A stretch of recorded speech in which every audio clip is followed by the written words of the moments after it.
네, 뉴스 신세계. 오늘도 헬마우스 임경빈 작가와 함께합니다. 어서 오세요. 안녕하세요.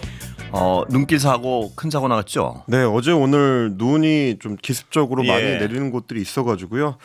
남부 지역에서 차량 사고들이 좀 있었습니다. 전북에서 차량 수십 대가 연쇄 추돌하는 일이 있었는데요. 전북 소방본부에서 밝힌 내용에 따르면 오늘 오후 3시 2분경입니다. 전북 남원시 순천 완주 고속도로의 하행선에서 57km 지점쯤 되는데요. 차량 30여 대가 부딪히는 사고가 일어나서 60대 여성이 중상을 입고 지금 병원으로 옮겨진 상태이고요. 그 외에도 이제 뭐 전국 곳곳에서 사고가 있었습니다. 전남 경찰청에 따르면 전라남도에서 다중추돌 사고가 많이 일어났는데 전남 무안 광주 고속도로에서도 8중 추돌 사고가 있었습니다. 이 사고로 운전자와 동승자 6명이 경상을 입고 병원에 지금 이송이 된 상태인데요. 사고는 전남 무안군 현경면의 무안 광주 고속도로 북무안 IC 인근 지역이었습니다. 예, 퇴근길 조심들 하셔야 되겠습니다. 네, 사고가 지금 이제 워낙 또 날씨가 추운 상태이기 때문에 길이 얼죠, 녹았던 얼음들이 이제 다시 좀 얼어붙을 수가 있는 상황이라서요. 조심하셔야 될 것 같습니다. 조심들 하셔야겠습니다. 네. 예, 자 정치 얘기 좀 해볼까요? 네. 김현태 단장 발언이 좀 화제가 되는 것 같은데요. 네, 어제 헌재 재판정에 나와서 증언을 했었는데 헌재에서 했었던 얘기하고 검찰에서 했었던 얘기가 다르다라는 거 저희도 어제 좀 짚어드렸는데 오늘 좀 자세한 내용이 보도가 됐습니다. 707 특수임무단장으로 그날 이제 국회에 출동을 했었는데 검찰 조사에서는 곽종근 전 특수전사령관으로부터 국회의원들을 끌어낼 수 있겠냐라는 말을 직접 들었다고 진술을 했습니다. 12.3 비상계엄 사태 때 당시에 곽종근 전 사령관이 직접 현장 상황을 물으면서 들어가서 끌어낼 수 있겠냐, 진입이 안 되냐, 150명이 되면 안 되는데 라는 취지의 말을 했었다고 검찰에서 진술을 했고요. 근데 이제 반대로 어제 헌법재판소에서는 끌어내라라는 지시를 받은 적은 없다. 이렇게 이제 진술을 번복을 해서 논란이 된 바가 있습니다. 물론 이제 김영두 재판관이 추후에 다시 이제 질문을 해서 검찰에서는 얘기를 들었다라고 진술을 했던데 뭐 그 부분은 어떻게 된 거냐라고 이제 질문했을 때 그때 그렇게 얘기했다면 그거가 맞을 거다. 뭐 이렇게 또 번복을 하는 뭐 그런 일도 있었습니다. 이 어떤 기억의 어떤 작용인가요? 아니면은 보시기에? 아니면 어떤 의도적인 갈팡질팡인가요? 뭐 모르겠습니다만. 뭐 그 본인의 생각을 저희가 뭐 다 추정하기는 좀 어려울 텐데요. 검찰 조사에서 이제 진술했었던 내용을 보면 착각하기는 좀 쉽지는 않아 보입니다. 왜냐하면 굉장히 좀 내용이 좀 구체적이고 추가로 이제 다른 진술 내용도 있었는데 국회의원 끌어내라라는 지시와 관련해서 검찰 조사에서는 당시 상황을 상당히 좀 구체적으로 진술을 했고 곽 전 사령관이 하는 지시를 들은 특전사 예하의 다른 부대원한테서 그 지시 내용을 전해 들은 707 특임 단원들이 있었다는 겁니다. 707 부대원들이 김 단장한테 국회의원 끌어내라라는 지시가 있었다라고 얘기를 전달을 했다는 것도 본인이 또 검찰에서 진술을 했어요. 그러니까 이제 이렇게 보면 끌어내라는 지시를 곽 전 사령관한테 직접 들었고 본인의 부대원들도 곽 전 사령관이 끌어내라는 지시를 했다고 자기한테 추가로 이야기를 했다. 그러니까 남한테서도 들었고 본인도 직접 들었다. 두 가지를 다 진술을 했었기 때문에 헌재에 나와서 갑자기 이 모든 사실관계가 좀 혼동을 일으키기는 어려웠을 것 같고 만약에 어떤 의도를 가지고 일부러 이제 이야기를 그런 식으로 이제 뭉갠 거다. 혹은 뭐 다른 말을 한 거다라고 한다면 어제도 말씀드린 것처럼 707 특임단장 입장에서는 본인의 증언대로 창문을 깨고 국회 본회의장에 진입하라고 한 거는 당사자의 현장 판단에 의한 이제 명령이었기 때문에 만약에 국회의원을 끌어내라라는 곽종근 특전사령관의 명령을 들었다. 그러면 그 명령을 수행하기 위해서 수행하는 과정에서 국회를 침탈하라는 명령을 자기가 내린 게 되는 거기 때문에 이게 이제 내란죄의 구성 요건은 내란을 일으키려는 목적이 동시에 존재해야 되는 거거든요. 행위만으로는 이제 성립이 안 되고 목적도 내란에 가담한다는 거가 이제 성립이 돼야 되는 거기 때문에 자칫하면 내란 주요 임무 종사자로 이제 처벌받을 수도 있는 위험이 존재하게 되는 셈입니다. 만약에 김현태 단장이 일부러 증언을 바꿨다면 뭐 그런 어떤 법리적인 문제들을 고려했을 가능성이 있겠죠. 물론 뭐 본인만 아는 사실이겠습니다만. 그런데 그 질문을 드린 이유가 아까 왜냐하면 다 들었다는 거 아니에요. 이 마이크를 열어놓은 채로 화상회의를 해가지고. 화상회의를 네. 하고 끝나고 나서도 이제 마이크를 여전히 열어놓은 열어놔서. 상태였고. 그 상태인데 말을 바꾼다는 게 이해가 안 돼서요. 예. 네, 그러니까 뭐 그때 이제 곽종훈 사령관이 했다는 얘기를 들은 사람은 김현태 단장 혼자만이 아니라 그래서요. 이제 예. 거의 전 부대원이라고 할 수 있는 상황이기 때문에 누가 뭐 거짓말해도 거짓말이 불가능한 상황 같아서 자꾸들 어떤 말을 바꾸는 분들은 왜 저럴까 하는 생각이 들어서 여쭤보는 그렇습니다. 예. 본인이 직접 못 들었다고 하더라도 이제 부하들이 들었으니까. 그렇습니다. 자, 군수내부들 증거인멸의 정황들이 있죠. 지금. 그렇습니다. 지금 뭐 여러 가지 내용들이 검찰 조사 과정에서 밝혀진 걸로 지금 보도가 되고 있습니다. 저희가 어제도 이 내용을 전해드렸는데 헌재에 와서 한두 사람이 말을 바꾼다고 해서 기존에 있었던 진술들을 전부 뒤집을 수는 없는 예. 거기 때문에 아마 이제 검찰 조사 내용이 전해지게 되면 부정했던 내용들이 다 뒤집히게 될 거다라는 예. 말씀을 드렸는데 오늘 그런 보도들이 많았습니다. 일단 이진우 전 수도방위사령관 같은 경우는 본인의 수행장교한테 함께 차에 타고 있던 당시에 블랙박스 기록을 삭제하라라는 예. 명령을 좀 지시를 했던 걸로 예. 드러났습니다. 수사 기록을 좀 살펴보니까 예. 이진우 전 사령관이 12월 6일 그러니까 내란이 있고 나서 이틀 뒤죠. 자신을 수행했었던 장교 A씨한테 계엄 당시에 같이 탔던 카니발 차량의 블랙박스 기록을 들여다보라 예. 이렇게 지시를 했다고 합니다. 예. 그래서 이제 검찰이 다시 이제 수사를 하던 도중에 재질문을 했습니다. 그러면 이진우는 블랙박스를 확인해 보라고만 지시를 내렸느냐 아니면 블랙박스를 정리했으면 좋겠다라고 지시를 한 예. 거냐? 그러니까 지시의 어떤 내용을 좀 명확하게 해달라고 이제 질문했는데 거기에 대해서 A 씨는 저는 받아들이기에는 블랙박스를 없애야 한다라고 네. 느꼈다. 네. 그래서 실제로 A 씨는 이 블랙박스 기록을 이제 삭제를 했다는 겁니다. 네. 그래서 이진우 전 사령관 같은 경우는 여기에 대해서 이 사안을 가지고 이제 이진우한테 다시 질문을 했더니 예. 당시 상황에 대해서 이렇게 설명을 했습니다. 차량에서 A도 다 들었다는 생각에 내용을 다 들었다는 생각에 네. 블랙박스에 그 내용이 남아있게 되면 나중에 엉뚱하게 오해될 수 있겠다라고 생각을 했고 블랙박스에도 대통령 목소리가 남아있을 것이라고 생각을 했다. 네. 그래서 이제 A 장교한테 확인해 보라고 했고 블랙박스를 지우라고 하지는 않았다. 네. 이런 해명을 했습니다. 그러니까 혹시 블랙박스에 남아있는 내용과 자기들이 기억하고 진술하는 내용이 이제 다를 수가 있기 때문에 네. 그래서 블랙박스 내용을 확인해 보라고만 했다. 네. 이런 얘기인 겁니다. 네. 물론 뭐 A 씨하고 서로 둘의 진술이 좀 엇갈리기 때문에 이건 이제 재판 과정에서 조금 더 명확해지겠죠. 예.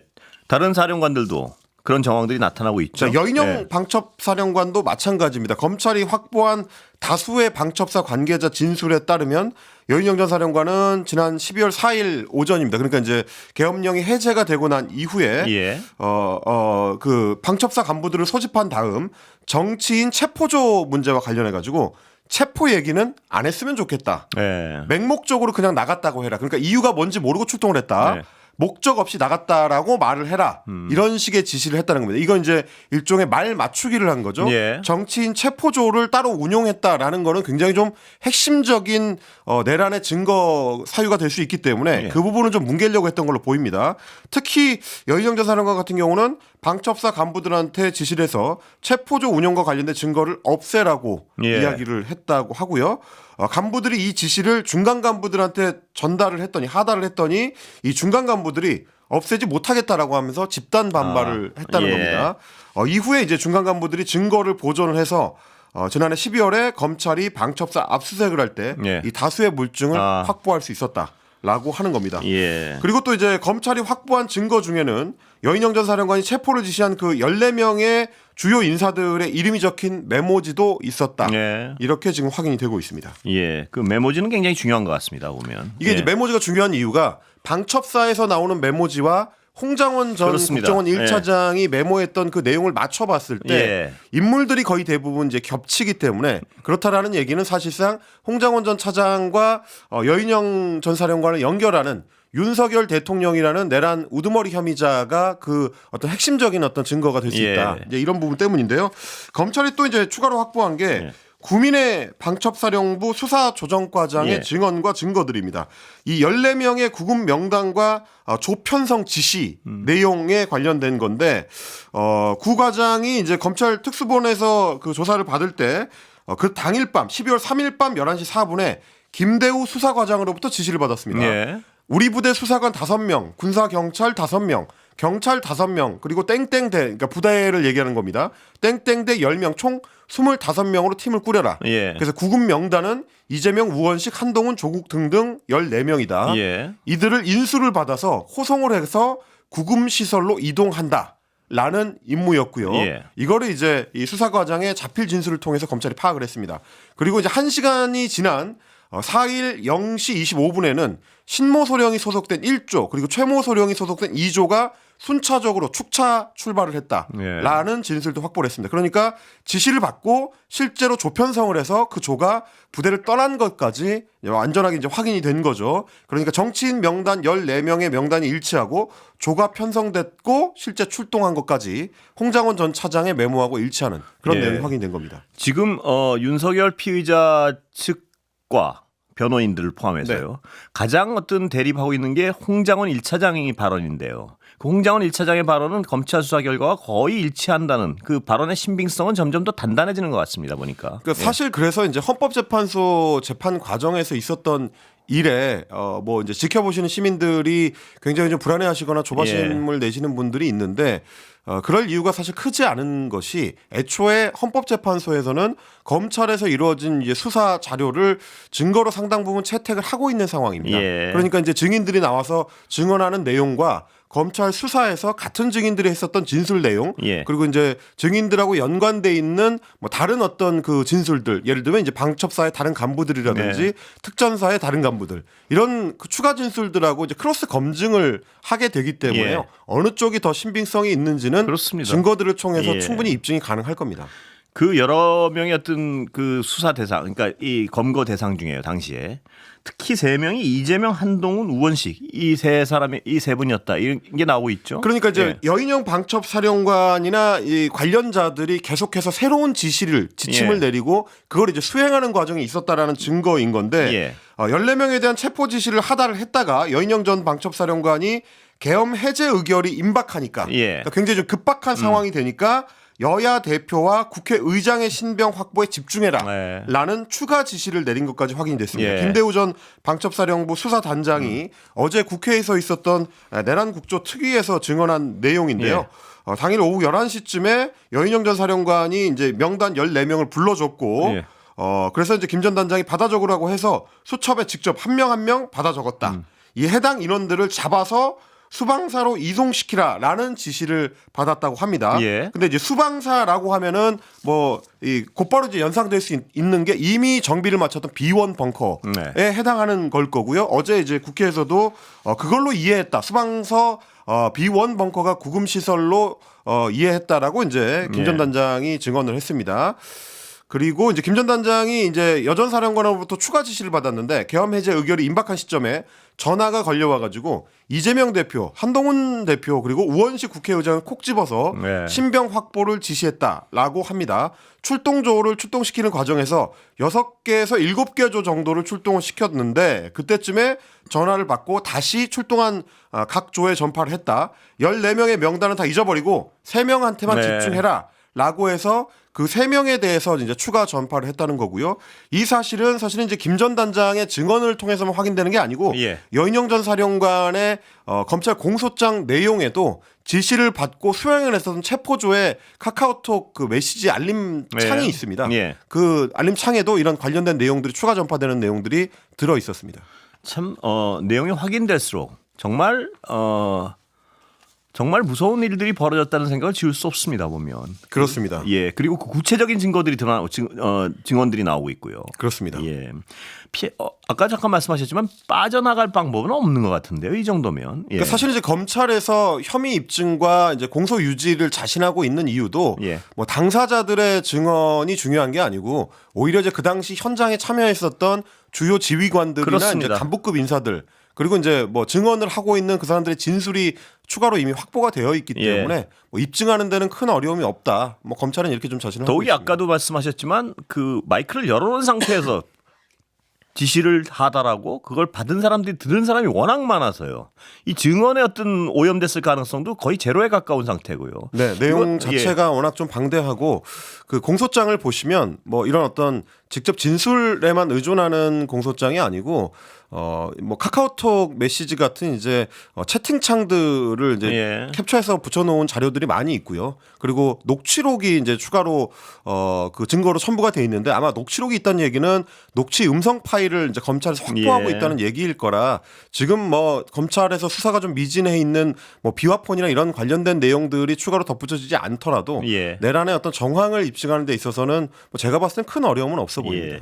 그런데요, 이 어떤 계엄의 불법성을 증명한 것 중에 하나가 또 국무회의가 제대로 열렸냐 이 부분도 있지 않습니까? 그렇습니다. 그래서 특히 이제 탄핵 심판과 관련해서 굉장히 중요한 요소입니다. 한덕수 최상목은 국무회의가 제대로 열리지 않았다고 주장을 하는데 네. 정진석 실장은 그 발언들이 나오는데도 계속해서 어떤 딴 얘기를 하는 것 같습니다. 보니까. 네, 지금 이제 국무회의에 정작 참석했었던 국무위원들하고 대통령 비서실장의 말이 전혀 다른 상황인데요. 예. 어제 밤 늦게까지 이어졌던 이제 국조특위에 출석을 해가지고 정진석 실장이 이렇게 얘기를 했습니다. 행정 절차상 흠결이나 하자가 분명히 있었지만 대통령이 소집한 국무회의고 그리고 국무위원들이 정족수를 채울 때까지 충분히 기다렸다가 소집을 한 점. 예. 그러니까 이제 의결이 이루어지기 위한 의결 정족수가 채워졌다. 이제 이 점을 강조한 거고요.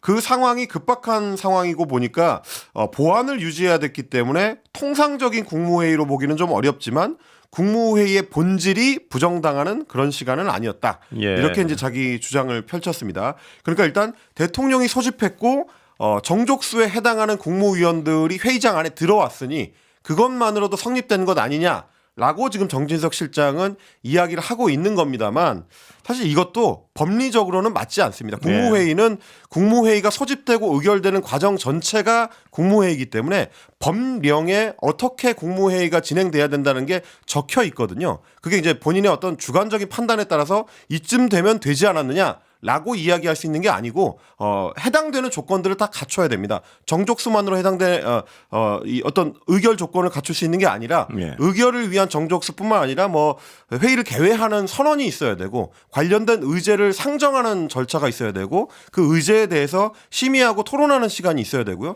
최종적으로는 뭐 의결이 이루어졌는지 여부를 국무회의의 의장이 결정을 해서 선언을 해주고 관련된 내용 서류에 국무회의에 참석한 국무위원들이 부서를 해야 됩니다.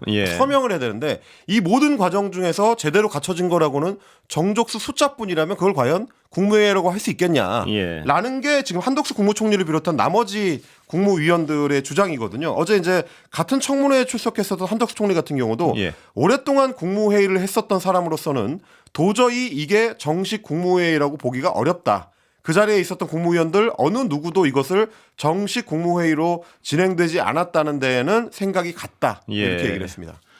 그러니까요. 참석했던 사람들이 아니라 그러는데 비서실장이 주관적으로 이건 뭐 이럴 수도 있다고. 비서실장은 엄밀히 말하면 이제 국무회의의 참석 대상자도 아니기 때문에 뭐 그것까지 이제 깊이 따지자면 아마 할 말이 없을 겁니다. 참 막무가내로 어떤 주장을 펼치는 분들이 많은 것 같아요. 그런데 이런 이지경인데도 대통령을 접견하고 오는 여당 의원들은 여전히 계속되는 것 같습니다. 보면. 네, 오늘은 국민의힘의 윤상현 의원과 김민전 의원이 서울구치소를 찾았습니다. 한 30분 정도 이제 면회를 했고요. 끝나고 나서 이제 윤석열 대통령이 했다는 얘기들을 윤상현 의원이 전달을 했는데 이런 얘기를 했다는 겁니다. 본인이 직접 헌재에 나가 보니까 이제서야 좀 알겠다. 이런 식으로 너무 곡회되어 있었구나라고 윤석열 대통령이 이야기를 했고요. 그래서 헌재에 나간 건 잘한 결정이 아닌가 이런 생각을 가지고 계신 듯했다라고 이야기를 하니까 기자들이 곧바로 물어봤습니다. 어떤 점에서 잘한 결정이라고 생각했다는 거냐 이제 이런 질문이 나오니까 예를 들어서 뭐 홍장원 전 차장, 곽정근 전 특수전사령관 이런 사람들의 여러 진술이 오락가락하지 않느냐. 헌재에 간 것은 잘한 것 같다 이런 식의 이야기가 있었다라고 이야기를 했습니다. 아까도 말씀드렸지만 정진석 실장도 그렇고요. 지금 윤석열 대통령의 근처에 있는 분들은 정말 막무가내 주장을 많이 하는 것 같습니다. 보면. 그러니까 이제 본인들이 규정을 한다고 해서 이제 그게 사실이 되는 건 아닌데 뭐 지금 오늘도 윤석열 그 피청구인이 얘기했다는 내용, 뭐 홍장원 전 차장이나 곽정근 전 특수전사령관의 진술이 오락가락한다. 포인트를 어디에 둘 것이냐의 문제일 텐데 곽종근 전 특수전사령관이 뭐 요원이라든지 의원이라든지 인원이라든지 사람이라든지 지칭하는 대상을 어떤 단어로 사용할 것인지는 뭐 이 사람들의 표현대로 이제 오락가락한다라고 예. 얘기할 수 있지만 대통령으로부터 관련된 지시를 받았다. 국회의원을 끌어내라라는 취지의 지시를 잠시 받았다는 광고 듣고 진술은 다시- 일관됩니다. 예. 다시 아까 네, 대통령의 예. 발언에 대한 이제 말씀이었는데요. 곽종근 전 특수전사령관 같은 경우는 이제 지금 이제 사령관급의 인물들 중에서는 어떻게 보면 가장 좀 일관된 진술을 진술을 하고 있죠. 있는 예. 인물이고 홍장원 전 차장도 사실 마찬가지입니다. 국회에 처음 출석했을 때부터 헌재에 출석할 때까지 뭐 같은 얘기를 계속해서 이제 반복하고 가장 있는 일관되죠. 그러니까 용어 하나도 안 변하고요. 그렇습니다. 예. 메모의 내용에 대해서도 뭐 일관된 이야기를 하고 있는 사람이라고 할 수 있는 거고 예. 오히려 이제 반대로 말씀드렸던 것처럼 이제 이진우 전 수방사령관이나 여인영 전 방첩사령관이나 뭐 이런 인물들 같은 경우가 오히려 검찰에서 했었던 진술과 헌재에서 했었던 진술이 완전히 엇갈린다. 김용현 전 국방부 장관도 사실 마찬가지입니다. 예. 검찰의 진술과 헌재에서의 진술이 다르거든요. 이런 걸 두고 이제 오락가락 한다고 해야 맞는 것이 되겠습니다. 예. 자, 김정숙 여사요. 네. 무혐의 처분 나온 건 뭔가요, 내용이? 예. 네, 오늘 이제 검찰이 무혐의 결정을 했는데 예. 김정숙 여사, 그러니까 문재인 전 대통령 배우자 김정숙 여사를 둘러싼 이른바 외유성 출장 의혹에 예. 대해서 오늘 불기소 처분이 내려졌습니다. 이 고발당한 지 1년 2개월 만이고요. 지난 2023년 12월에 국민의힘 소속의 이종배 서울시 의원이 예. 이걸 이제 고발을 했었습니다. 김정숙 여사가 혈세를 이용해서 인도 타지마할을 방문했다라고 하면서 고발장을 접수를 했고, 그리고 파리에 국빈 방문했을 때 입었었던 샤넬 재킷을 개인이 착복해서 소장하고 있다. 예. 뭐 이런 식의 이제 의혹 제기를 했었는데 검찰이 검토한 결과 다수의 관련자 조사와 자료 확보를 통해서 실체 관계를 밝히고 위법성 여부를 검토한 끝에 혐의 없음 처분을 내렸다라고 예. 합니다. 인도의 그 세 개 지역을 방문하는 일정은 그 일정상 공군 2호기 사용이 필요했던 조치였다라고 이제 판단을 했고요. 그래서 내부 법리 검토도 마쳤고 공군 본부의 승인을 필요한 절차를 거쳐서 사용한 사실까지 이제 확인을 했다라는 거고, 그리고 샤넬 재킷 소장 의혹에 대해서도 혐의가 인정되지 않았는데 2018년에 예. 프랑스 국빈 방문을 했을 때 한글 패턴이 들어간 트위드 재킷을 샤넬로부터 무상으로 대여를 받았고 나중에 이제 샤넬에 반납을 한 걸로 확인을 했습니다. 예. 그리고 이제 청와대 특수활동비 같은 예산이나 뭐 청와대 외압 이런 것들도 확인되지 않았다. 그리고 추가로 대통령 경호처의 경호관이 김정숙 여사에게 수영 강습을 해줬다는 의혹이라든지 뭐 기업의 CEO들을 청와대로 불러서 오천을 했다. 이런 혐의들도 모두 무혐의 처분으로 마무리가 됐습니다. 이 어떤 뭐 타지마할 관련해서는 정말 오랜 시간 시끄러웠지 않습니까? 근데 그렇습니다. 결국은 근거가 없었던 거군요. 뭐 예. 특히 이제 뭐 국민의힘은 물론이고 그 당시에 이제 윤석열 정권의 대통령실까지 나서서 예. 이 사안에 대해서 공세를 취했었는데 뭐 결과적으로 보면은 별거 아니었던 셈이고 뭐 무리한 트집 잡기 아니었느냐라는 게 이제 뭐 민주당의 이야기일 것 같은데요. 예. 다만 좀 이제 주목할 만한 점은 1년을 넘게 끌다가 예. 왜 이 시점에 검찰이 공교로운 무혐의 처분을 무더기로 쏟아냈느냐. 예. 그래서 이제 비평가적으로 봤을 때는 윤석열 대통령이 당선되고 난 직후에 김건희 여사와 관련된 여러 의혹 사건들이 무혐의 처분되던 그 시절이 조금 떠오르는 예. 느낌이라서 검찰의 어떤 기소권과 관련된 행태에 대해 다시 한번 좀 생각을 해보게 되는 시점이 아닌가 싶습니다. 그리고 정말 시끄러웠던 기억이 뭐 많습니다. 어떤 뭐 특정 의원은 정말 길게 물고 늘어졌고요. 이 건을 가지고. 그렇습니다. 예, 검찰은 정말 발이 빠르군요. 예. 누구보다 빨리 들어놓는 풀이다라는 평가가 괜히 나오는 건 아니죠. 예. 자, 시간은 거의 다 됐습니다만 한 1분 남았습니다. 네. 예. 어떤 뭐 나머지 소식 좀 예. 윤석열 정부가 상당히 좀 야심차게 추진해왔던 이른바 이제 대왕고래 프로젝트 예. 가스전 사업이 경제성 확보가 어렵다는 1차 시추 결과 어제 전해드렸는데 여야의 반응이 상반적입니다. 네. 민주당은 일단 대국민 사기극이다라고 비판을 했고요. 국민의힘은 시추를 더 해봐야 된다라는 입장을 밝혔습니다. 좀 주목할 만한 게 김상훈 국민의힘 정책위 의장의 입장이었는데 예. 이 대왕고래 심해가스전 시추 개발은 문재인 정부 때부터 계획을 수립하고 시추에 나서게 됐다라는 점을 강조했습니다. 여기서도 또 문재인 정부가 나오는 걸 보고 기막혀하는 야권 지지자들이 많았습니다. 예, 이 정권이 끝날라 그럴 때까지 문재인 정부 얘기가 나오는군요. 예, 오늘 말씀 여기까지 듣겠습니다. 감사합니다. 고맙습니다. 임경빈 작가였습니다.